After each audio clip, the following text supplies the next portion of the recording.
Hydro carbon என்கிற பொது பெயரில் ஒரு திட்டம் கர்நாடக மாநிலத்தைச் சேர்ந்த எந்த ஒரு முன் அனுபவமும் இல்லாத ஒரு தனியார் நிறுவனத்திற்கு தாரை வார்க்கப்பட்டிருக்கிறது. பெங்களூரைச் சேர்ந்த தனியார் நிறுவனம் இந்த இடத்தை தேர்வு செய்ய எப்படி வழி ஏற்பட்டது? இதோ ஆதாரங்களோடு அம்பலப்படுத்துகிறது புதிய தலைமுறை.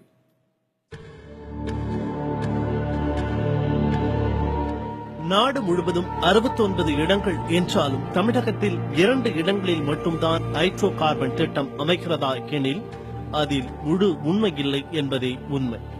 புதுச்சேரி மாநிலத்திற்குட்பட்ட காரைக்காலும் புதுக்கோட்டை மாவட்டம் நெடுவாசலும் சின்ன உதாரணங்கள் தான். அவையும் இதன் முதல்நிலை படிகள்தான்.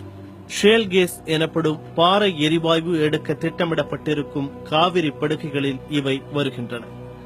இதற்கு முன்பாக புதுக்கோட்டை மாவட்டம் நெடுவாசலில் மத்திய அரசின் பொதுத்துறை நிறுவனமான ONGC ஏற்கனவே கால்பதித்து சென்றிருக்கிறது. கச்சா எண்ணெய் எடுப்பதற்கான ஆய்வுகளை சில ஆண்டுகளுக்கு முன்பு மேற்கொண்ட ONGC நிறுவனம் அந்த பகுதியில் போதிய கச்சா எண்ணெய் இல்லை என கூறி ஆய்வையும் துரப்பண பணிகளையும் கைவிட்டு சென்றுவிட்டது. இதன் எச்சங்கள் தான் இன்றும் பூமிக்கு வெளியே துருத்திக் கொண்டிருக்கும் ஆழ்துளை குழாய்களும் மிதந்து கொண்டிருக்கும் கச்சா எண்ணெய் கழிவுகளும். மத்திய அரசின் பொதுத்துறை நிறுவனமான ONGC நிறுவனம் சொல்லியிருக்கும் உண்மை என்னவெனில் புதுக்கோட்டை மாவட்டம் நெடுவாசலில் கச்சா எண்ணெய் இல்லை என்பதைத்தான். ஆனால் தற்போது ஹைட்ரோ கார்பன் என்ற பொது பெயரில் புதுக்கோட்டை மாவட்டம் நெடுவாசல் தேர்வாகியிருக்கிறது.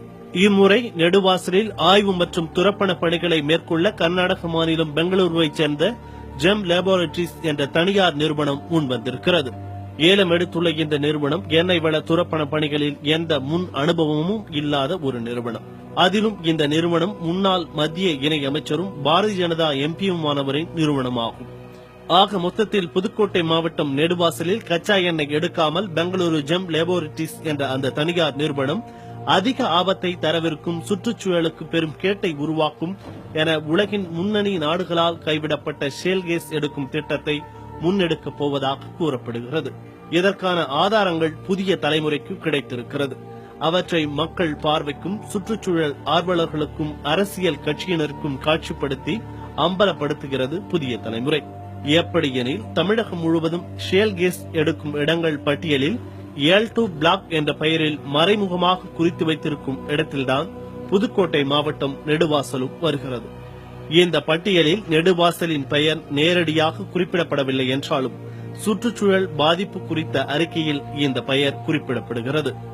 அந்த அறிக்கையின்படி L2 பிளாக்கில் குறிக்கப்பட்டு துரப்பணத்திற்காக உத்தேசிக்கப்பட்டிருக்கும் ஊர்களில் நெடுவாசலும் ஒன்று என்பதே யதார்த்தம். புதிய தலைமுறைக்காக சார்லஸ்.